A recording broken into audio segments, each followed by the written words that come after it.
오늘 아주 중요한 말씀인데, 우리의 죄 문제가 예수님 오시기 전과 후가 어떻게 달라졌는지 오늘 말씀을 통하여 확실히 한번 정리하시기를 바랍니다.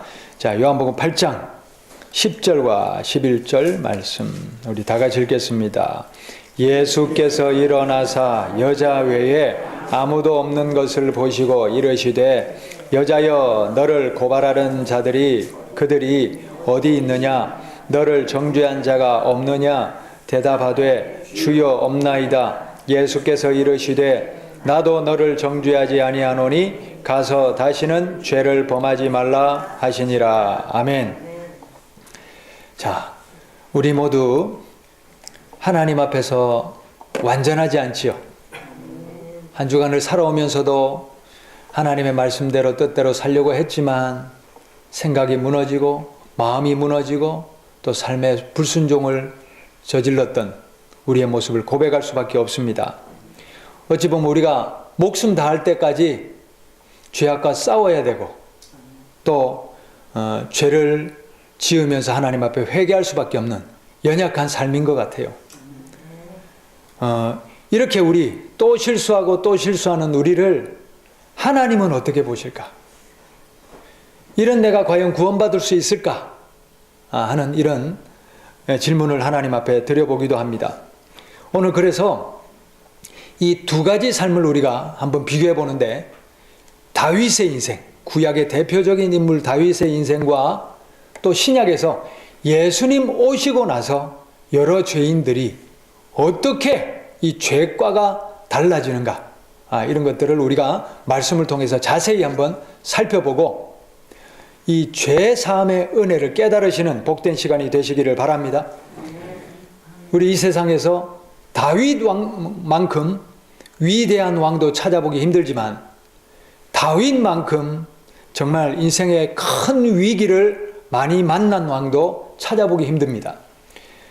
이 사울, 다윗의 앞의 왕이 사울이었는데 사울이 역사에서 사라지고 다윗의 왕국이 시작되었어요. 그런데 우리가 시편 23편에 보면 여호와는 나의 목자시니 이렇게 고백한 것처럼 다윗은 늘 하나님을 의지하여 하나님을 붙들고 전쟁할 때나 어느 때나 하나님을 의지하여 승승장구합니다. 다윗이 전쟁에서 졌다는 전쟁이 없어요. 모든 전쟁에서 이기면서 하나님이 다윗의 왕국을 위대하게 크게 일으켜 주십니다. 그래서 전무후무하게 이스라엘 역사상 다윗 왕 때만큼 없었을 정도로 다윗은 거대한 왕국을 완성하고 그러면서 이제 나라가 편안해졌어요. 그런데 나라가 이제 편안하고 또 안일해지니까 이 다윗이 죄악에 넘어지는데 그동안 절대적으로 하나님을 의지하던 것이 좀 약해졌던 것 같아요. 안일해졌던 것 같아요. 나태함에 빠졌던 것 같아요. 그것을 어떻게 알 수 있냐면 우리 한번 성경을 자세히 찾아보면서 사무엘하 11장 2절 다 같이 읽습니다. 저녁 때에 다윗이 그의 침상에서 일어나 왕궁 옥상에서 거닐다가 그곳에서 보니 한 여인이 목욕을 하는데 심히 아름다워 보이는지라. 아멘. 다윗이 언제 일어났다고요? 원래는 언제 일어나야 돼요? 아침에 일어나야 되는데 저녁에 일어났다는 건 뭐예요? 삶이 그만큼 나태해졌다는 거예요. 안일해졌다는 거예요. 이 저녁 때 일어나가지고 이제 그 당시에는 왕궁이 제일 높은 건물이잖아요. 왕궁 그 위에서 어슬렁거리다가 하필이면 목욕하는 여자를 보는데 죄악의 유혹은 언제든지 찾아오게 마련입니다. 그런데 이것을 우리가 다스려야 돼요. 가인이 아벨에 대해서 같이 예배를 드렸는데 하나님이 아벨과 그의 제물은 받으셨지만 가인과 그의 제물은 받지 않으셨어요. 그러니까 마음에 악한 마음이 들었어요. 그때 하나님이 가인에게 뭐라고 하십니까? 죄의 욕구는 너에게 있지만 너는 죄를 다스리라 이랬어요. 다윗이 그걸 봤지만 그가 계속해서 하나님을 붙들고 있었다면 어떻게 합니까? 마치 요셉이 보디발의 아내가 유혹했을 때 하나님 앞에 내가 이런 죄를 범할 수 없다고 거절했듯이 그 죄를 거절했을 텐데 다윗은 그러질 않았어요. 영적으로, 육적으로, 심적으로 이미 나태해져 있어요. 그래서 어떻게 해버리냐? 3절 보셔요. 다윗이 사람을 보내 그 여인을 알아보게 하였더니 그가 아뢰되 그는 엘리암의 딸이요 햇사람 우리아의 아내 바세바가 아니니까. 혹시나 싶어서 알아보게 했는데 유부녀죠. 그럼 어떻게 해야 돼요? 거기서 깨끗이 끝내야죠. 정욕을 품었던 것을 끝내야 됩니다. 그런데 보셔요. 4절. 다윗이 전령을 보내 그 여자를 자기에게로 데려오게 하여 그 여자와 동침하고 권력을 등에 업고 동침한 거예요. 자, 그 다음 그가 이렇게 됐어요. 다윗으로 착각할 수가 있는데 원문에는 그녀가 합니다. 그녀가 그녀의 그 여자의 부정함을 깨끗하게 되었을 때, 그 여자의 부정함으로부터 깨끗하게 되었을 때에 그녀가 자기 집으로 돌아가니라 이렇게 되어 있어요. 그러니까 왕궁에서 며칠간을 그렇게 동침하고는 보낸 거예요. 이 죄악에 무너진 거예요. 자, 그 다음 5절에 뭐라고 되어 있습니까? 그 여인이 임신하며 사람을 보내어 다윗에게 말하여 이르되 내가 임신하였나이다 하니라. 그러니까 다윗이 죄는 죄를 낳는다고 이 임신한 사실이 알려지니까 어떻게 합니까? 이제 전장에 나가 있는 남편 우리아를 데려와 가지고 서로 동침해서 이제 아기가 생긴 것처럼 꾸미려고 우리아를 데려왔더니 웬일입니까? 우리아가 얼마나 충성스러운 사람이냐면 11절입니다. 11절. 우리아가 다윗에게 아뢰되 언약궤와 이스라엘과 유다가 야영 중에 있고 내 주 요압과 내 왕의 부하들이 바깥들에 진치고 있거늘 내가 어찌 내 집으로 가서 먹고 마시고 내 처와 같이 자리이까? 내가 이 일을 행하지 아니하리로 하기로 왕의 살아계심과 왕의 혼의 살아계심을 두고 맹세하나이다 하니라. 하나님의 언약궤도 나가 있고 내 사랑하는 동료들도 다 거기서 야영하고 있는데 내 혼자 어떻게 편하게 잠자리를 취합니까? 이러고 이 충성으로 안 간 거예요. 그래서 다윗이 결국 어떻게 합니까? 우리아도 죽여버려요. 14절 15절 봅시다. 다 같이 읽습니다. 아침이 되매 다윗이 편지를 써서 우리아의 손에 들려 요압에게 보내니 그 편지에 써서 이르기를 너희가 우리아를 맹렬한 싸움에 앞세워 두고 너희는 뒤로 물러가서 그로 맞아 죽게 하라 하였더라. 이 옛날에 이 편지들을 보면 이렇게 편지에다가 인을 딱 찍잖아요. 촌농이나 이런 걸 가지고 인을 딱 찍으니까 아무도 이제 뜯어보지 못하게 하고 이제 요압에게 전달하는데 그걸 누구의 손에? 우리아가 자기를 죽이려는 이 살해의 음모를 들고 이제 요압에게 충성스럽게 가가지고 전달한 거예요. 그것대로 요압이 제일 앞장서서 우리아를 보내서 죽게 만들었어요. 고의적인 살인입니다. 이렇게 간음과 뿐만 아니라 이제 남편을 살해하기까지 이른 이 죄악을 저지르고 그때까지도 양심의 가책이 없이 깨닫지를 못하는 거예요. 다윗이. 그러자 26절, 27절 같이 한번 읽읍시다.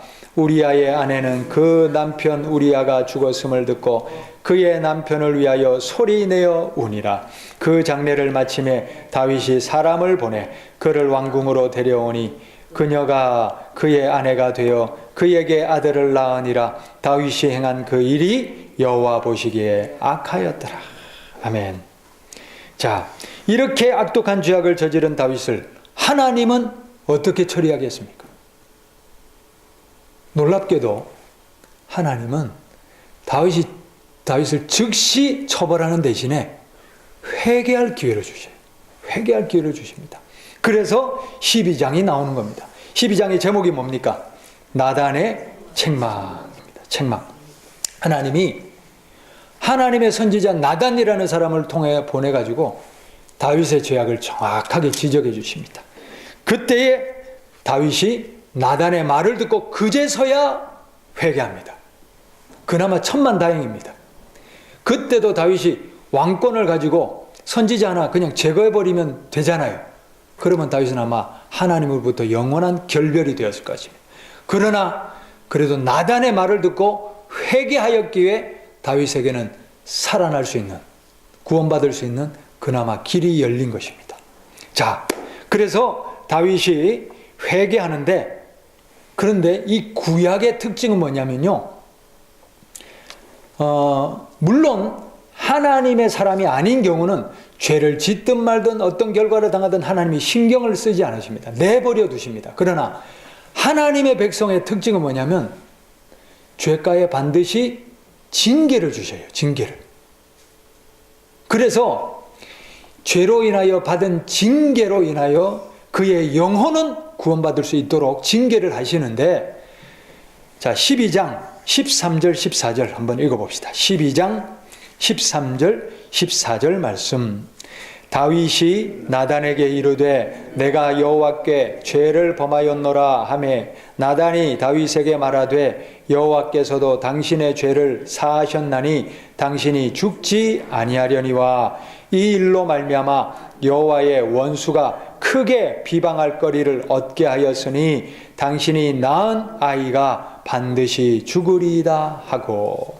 그래서 이 다윗과 간음 사건으로 인해서 잉태된 아이가 어떻게 됩니까? 죽게 돼요. 다윗이 그 아이를 살려달라고 금식하며 하나님께 매달렸지만 죽습니다. 그리고 나서 보셔요.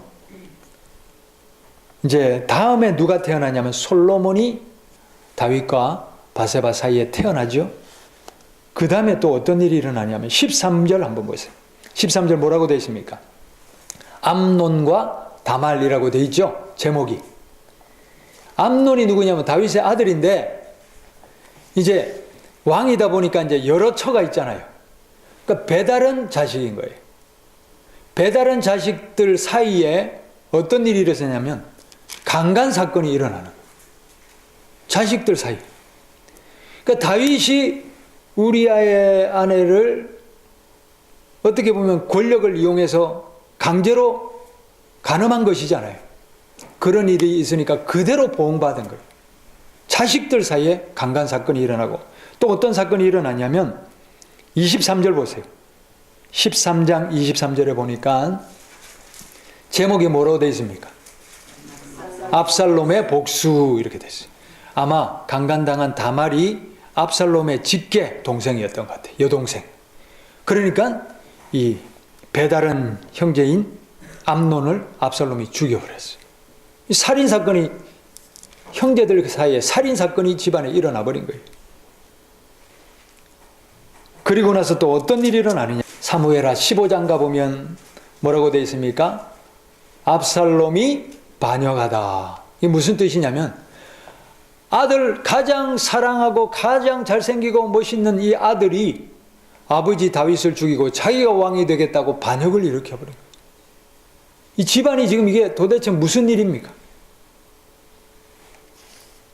그래서 다윗이 13절에 가보니까 예루살렘에서 도망 나오는 처절한 신세가 되어버립니다. 그리고 다윗의 후처들을 압살롬이 대낮에 왕궁 옥상에서 다 강간하는 그런 파렴치한 일들이 일어나 버립니다. 그 다음에 18장 가보시면 제목이 뭐라고 되어 있습니까? 압살롬이 패하다. 결국 압살롬도 어떻게 됩니까? 죽어요. 반역을 일으켰던 압살롬이 죽고, 이 반역은 그쳐졌지만 가장 사랑하는 아들을 잃는 다윗이 아픔을 겪게 되죠. 그리고 이제 또 어떤 사건이 일어나냐. 20장 가보세요. 세바의 반역. 이 다윗의 말년이 완전히 너무나 비참하게 무너지는 것을 볼 수 있습니다. 자, 그러고 나서 이제 드디어 이제 솔로몬이라는 아들이 왕위에 등극하는데, 자, 다윗이 마지막 죽기 전에 솔로몬에게 이런 유언을 남깁니다. 그 다음에 넘어가시는 열왕기상 2장 3절과 4절 말씀. 다윗의 인생에 각인되었던 이 교훈을 아들 솔로몬에게 남기고 이제 죽는데 뭐라고 유언을 남기느냐. 2장 3절과 4절 한번 읽어봅시다. 내 하나님 여호와의 명령을 지켜 그 길로 행하여 그 법률과 계명과 율례와 증거를 모세의 율법에 기록한 대로 지키라. 그리하면 내가 무엇을 하든지 어디로 가든지 형통할지라. 여호와께서 내 일에 대하여 말씀하시기를 만일 내 자손들이 그들의 길을 삼가 마음을 다하고 성품을 다하여 진실이 내 앞에서 행하면 이스라엘 왕위에 오를 사람이 내게서 끊어지지 아니하리라 하신 말씀을 확실히 이루게 하시리라. 아멘. 다윗이 모세에게 주신 여호와의 율법 율례를 어겼더니 당한 결과를 뼈저리게 느꼈잖아요. 그래서 솔로몬에게 하는 얘기예요. 여호와 율례와 규례와 법들을 철저히 지켜라. 그래야 네가 살고 형통하리라. 그래서 구약에는요, 하나님이 하나님의 택한 백성들이 타락하는 것을 철저히 징벌하시죠. 왜냐하면 그걸 통해서 영혼을 살려야 되기 때문에. 만약에 죄를 지어도 그냥 별일 없이 넘어가면 그 죄악에 빠져서 영혼도 지옥 가고 멸망당할 것 아닙니까? 그러니까 철저히 징계하시는 거예요. 그런데 신약에 와서 이게 놀랍게도 변화가 일어납니다. 먼저 예수님을 부인했던, 베드로가 예수님을 몇 번 부인했습니까? 3번 부인했죠.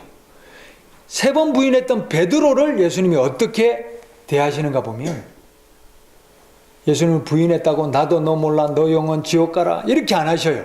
어떻게 하시냐면 부활하셔가지고 예수님이 베드로를 친히 찾아오셔가지고 요한복음 21장에 보면 21장 15절부터 어떤 장면이 나오냐면 예수님이 베드로에게 이렇게 물어보셔요. 부활하셔가지고 네가 나를 사랑하느냐 물어보셔요.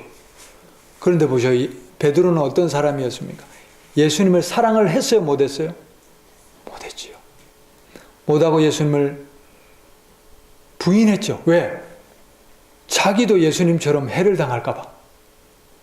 그렇게 부인하고 원망하고 저주까지 했던 베드로인데 예수님이 무너진 베드로를 그냥 내팽개치시는 것이 아니라 부활하셔서 친히 찾아오셔가지고 네가 나를 사랑하느냐. 그럴 때 베드로가 뭐라고 대답하냐면 내가 주를 사랑하는지 주께서 아십니다. 그건 무슨 소리냐면요, 나 온전히 사랑하지 못했던 거 주님이 아시잖아요. 그런 고백이거든요. 그런데도 이 고백에 예수님이 뭐라고 하냐면 내 양을 먹이라. 두 번째도 네가 나를 사랑하느냐. 내가 주를 사랑하는지 주께서 아십니다. 예수님은요 지금 물어보시는 게 뭐냐면 아가페, 네가 나를 아가페 사랑하느냐 이렇게 물어보는데 베드로가 뭐라고 대답하냐면 내가 필로스 사랑하는 줄 주께서 아시잖아요. 이렇게 대답하는 거예요. 아가페와 필로스는 사랑의 차이가 있어요. 아가페는요 전적인 나를 다 내어주는 사랑을 말하거든요. 근데 이 필로스 사랑은 뭐냐면 우정 간의, 그냥 친구 간의 우정, 그냥 계약적인 사랑이나 아니면 조건부 사랑이나 이런 사랑을 말하는 거예요. 그런데 예수님은 아가페 사랑으로 물어보시는데 베드로는 뭐라고 대답한다고요? 필로스 사랑을 하는 줄 주께서 아시잖아요. 이게 무슨 소리냐면 완전한 사랑을 했다 못했다? 못했다는 자기 고백적인 대답이거든요. 그런데도 예수님은 내 양을 먹이라, 내 양을 먹이라 그렇게 얘기하는데 세 번째는 대답이 달라집니다. 자, 17절 읽어봅시다. 세 번째 이르시되 요한의 아들 시몬아 내가 나를 사랑하느냐 필레이스메 하시니 주께서 세 번째는 네가 나를, 자 다시 말하면 첫 번째 두 번째는 무슨 사랑을 물으셨다고요? 아가페 사랑을 물으셨는데 세 번째 예수님은 뭐라고 물으신다고요? 그러면 네가 필로스 사랑은 하느냐? 그렇게 사랑의 눈높이를 어떻게 주신 거예요? 낮춰주신 거예요. 그러면 네가 필로스 사랑을 하겠느냐 하시니 베드로가 근심하여 이르되, 근심하다는 말의 원문이 뭐냐면 비통하여, 통탄하여 이르되 사랑의 눈높이를 낮춰주신 그 예수님 앞에 가슴이 통탄한 비통하여 주님 모든 것을 아시오매 내가 주님을 사랑하는 줄 주께서 아시나이다. 그러고 나자 예수님이 내 양을 먹이라 하시는데 이때 베드로는요 예수님의 진실한 사랑을 만난 거예요. 감히 예수님을 아가페로 사랑할 수 없었던 그라 할지라도 예수님이 눈높이로 사랑을 낮춰주시면서까지도 네가 나를 사랑하느냐 하고 이 3번 부인한 베드로를 사랑으로 품어주신 예수님의 사랑을 만나버린 거예요. 그래서 이 사랑을 가지고 베드로는 예수님 맡겨주신 양떼를 위하여 목숨을 버리고 순교하기까지 나아가는 완전한 사랑에 이런 줄 믿습니다. 예수님이 뭐냐면 예수님을 3번 부인한 베드로를 할지라도 어떻게 하신다고요? 용서로, 사랑으로 찾아주시고 회복시켜주시는 그 사랑이 구약과는 완전히 달라진 예수님이 오시고 나서의 사랑입니다. 그 다음에 또 보셔요. 요한복음 8장에 가보면 가늠한 여인이 나오죠. 사람들이 이제 이게 함정을 판 거예요. 예수님에게. 어떤 함정이냐면 자, 율법에는 가늠하다가 잡혀왔으면 어떻게 하라고요? 죽여야 돼요. 돌로 쳐 죽여야 돼요. 그래서 다 이제 돌로 쳐 죽이려고 이제 여자를 끌고 온 거예요. 그런데 보셔요. 돌로 쳐 죽여라 이러면 율법은 이루어지지만 예수님은 뭐라고요? 사랑이잖아요. 사랑은 어떻게 되는 거예요? 깨지는 거잖아요. 그런데 만약에 예수님이 용서해줘라 이러면요. 사랑은 지키지만 뭘 깨뜨리는 거예요? 율법을 깨뜨리잖아요. 함정이거든요. 이 예수님을 대적하는 자들이 기가 막히게 현장에서 가늠한 여인을 딱 잡아와가지고는 어떻게 할까요? 딱 함정을 파놓은 거예요. 이러지도 못하고 저러지도 못하고. 그때 예수님이 어떻게 하시냐? 땅에 글을 썼다고 그래요. 땅에 글을 쓰는데 뭘 썼겠어요?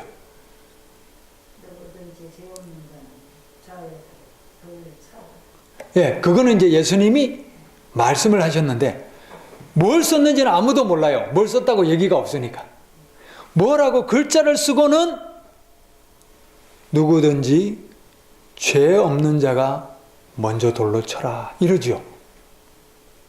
그러니까 사람들이 돌로 쳐요, 못 쳐요? 못 치죠. 그러고는 다 돌을 놓고 돌아가 버렸죠. 그럼 이 땅에 쓴 글자가 도대체 무엇이기에? 그래서 무슨 글이었는지는 모릅니다. 안 나와 있기 때문에. 그런데 추측하자면 그런 거 있을 수도 있어요. 자, 지금 돌로 쳐 죽이려고 이거 끌고 온 사람들, 그 사람들을 예수님이 알까요, 모를까요? 모르는 사람들일 거 아닙니까? 그런데 아마 그 사람들의 이름을 하나 누구 누가 가르쳐 주지도 않았는데 이름을 다 쓰는 거예요. 그럼 이 사람들이 가만히 쳐다볼 때 누구 이름이 나와요? 내 이름을 어떻게 알지? 내 이름 어떻게 알지? 그러면 내 이름을 아는 이분이 내 행한 죄가도 알까요, 모를까요? 죄. 알죠.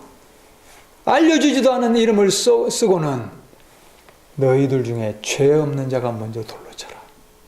이러니 할 말이 있어요, 없어요? 그러지 않았을까?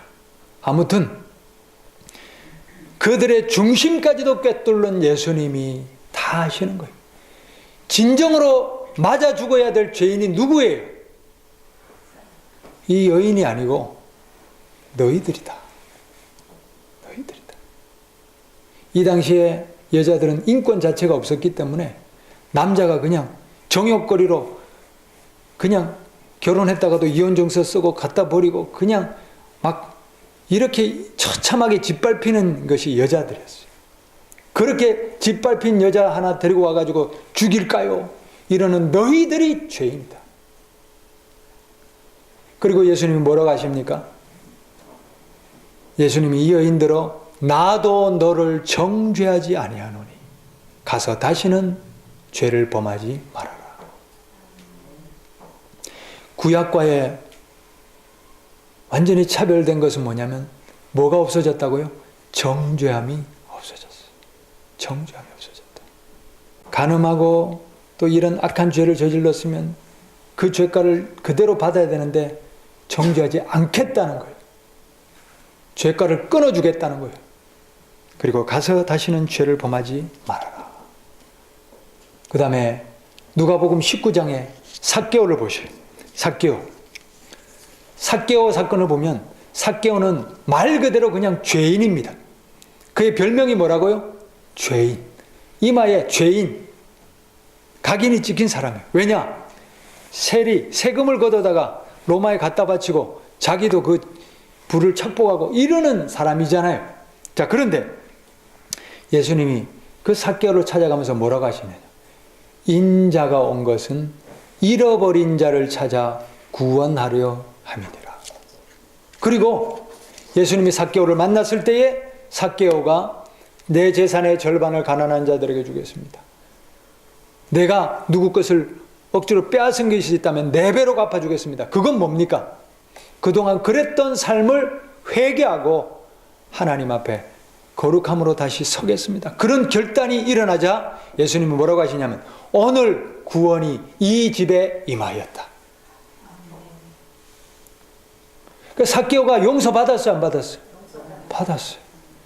다른 사람들은 다 죄인이라고 나고 찍고 그렇게 참 사람 취급도 안 하던 세리와 또 이 창녀들 이런 사람들이 다 그 당시에 완전히 죄인으로 낙인 찍히던 사람들인데요. 오히려 예수님은 그런 사람들을 찾아가 가지고 이제 구원해 주시는 구원의 은혜가 임한 줄 믿습니다. 왜 이렇게 나도 너를 정죄하지 않는 이런 구원의 은혜가 임했는가? 무슨 차이냐면요. 구약과 신약의 결정적인 차이는 바로 예수 그리스도께서 십자가에서 대속의 은혜를 치러주셨다는 차이가 있습니다. 구약에서는 그 죄가를, 죄짐을 누가 져야 돼요? 내 스스로가 져야 돼요. 그러나 신약에 와서는 이 죄가와 죄짐을 누가 져주셨어요? 예수님이 이미 져주셨죠. 그래서 로마서 8장 1, 2절 말씀. 이것이 구약과 신약의 결정적인 죄가를 대하는 차이인데 로마서 8장 1, 2절 말씀. 다 같이 한번 읽겠습니다. 그러므로 이제 그리스도 예수 안에 있는 자에게는 결코 정죄함이 없나니 이는 그리스도 예수 안에 있는 생명의 성령의 법이 죄와 사망의 법에서 너를 해방하였습니다. 아멘. 할렐루야. 예수 그리스도로 인하여 뭐가 사라졌습니까? 정죄함이 사라졌다. 그래서 나도 너를 정죄하지 않는다. 왜냐? 그리스도 예수 안에 있는 생명의 성령의 법, 원문으로 하면 생명을 주는 성령의 법, 성령의 법이라는 거예요. 성령의 법은 무슨 법이냐면 예수님, 하나님, 성령님을 모시면 그 법에 적용을 받는데 그 법은 죄와 사망의 법이 뭐냐, 무슨 법이냐면요. 구약의 율법이에요.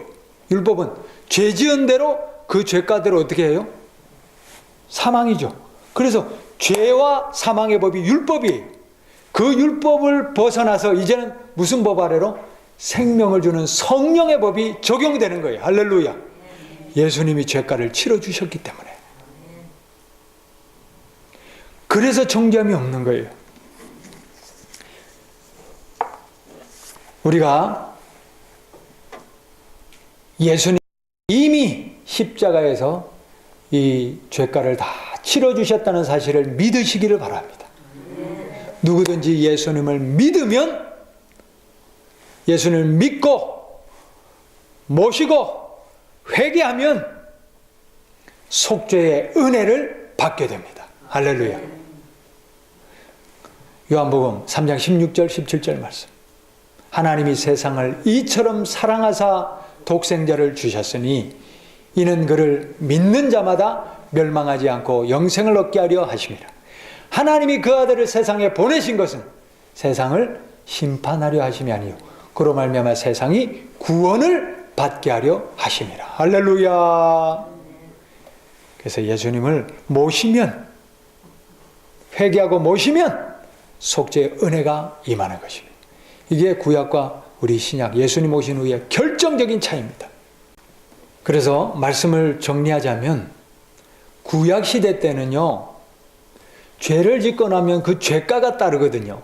그러니까 이 죄가가 두려워서 죄를 짓지 말아야 되지만, 우리 이제는 신약에서 그러면 예수님이 죄 문제 해결해 주셨다고 마음대로 죄 지어도 됩니까? 돼요, 안 돼요? 왜 안 됩니까? 왜 죄를 짓지 말아야 되냐면, 구약에는 죄를 지으면 그 죄가가 그대로 오기 때문에 무서워서 죄를 짓지 말아야 되지만, 신약에서는요, 우리가 누구를 모신다고요? 예수님 성령님을 모시죠. 이게 성령의 법이라고 그러죠. 그래서 성령님이 계시면 그 성령 안에서 정죄함이 사라지고 성령이 친히 우리 영과 더불어 하나님의 자녀인 것을 증언해 주심으로 구원의 문이 열리죠. 그러면 성령님을 모시고 있어야 되는데 죄를 왜 짓지 말아야 되냐면 죄가 성령을 거스르기 때문에 죄를 짓지 말아야 되는 거예요. 이 차이가 나는 거예요. 그래서 구약에는 육신의 보응이 따르기 때문에 죄를 짓지 말아야 되지만 신약에서는 뭐냐면 영혼의 구원을 위하여 죄를 짓지 말아야 되는 겁니다. 할렐루야. 이게 구약과 신약의 죄 접근에 대한 근본적인 차이입니다. 예수님은 십자가에서 우리의 모든 죄와 허물을 이미 못 박아 주셨다는 사실을 믿습니다. 그러면 누구든지 회개하고 예수님을 믿으면 정죄함이 끊어지는 줄 믿습니다. 그렇다고 마음대로 죄 지어도 되는 것이 아니요, 그리스도 예수님을 이미 모셨기 때문에 우리의 정욕과 탐심은 우리가 예수님을 믿는 순간 십자가에 못 박힌 줄 믿습니다. 우리가 죄를 짓지 말아야 되는 이유는 내 안에 계시는 성령님이 나를 충만하게 지배하시고 구원을 이루어 가실 수 있도록 육체의 소욕을 거슬러야 될 줄 믿습니다. 할렐루야. 영혼의 구원을 위하여 우리 죄를 거부하며 날마다 예수 그리스도 성령님을 모신 삶을 따라 살아가시기를 바랍니다. 그러므로 우리가 두 가지 꼭 기억합시다. 예수님의 속죄 은혜 감사하고 예수님을 모시고 살아가시기를 바랍니다. 속죄 은혜 감사합시다. 두 번째, 영혼의 구원을 위해서 성령의 충만함을 위해서 죄를 거부하고 매 순간 회개하고 내 안에 계시는 성령님을 따르며 살아갈 수 있는 복된 삶이 되시기를 바랍니다.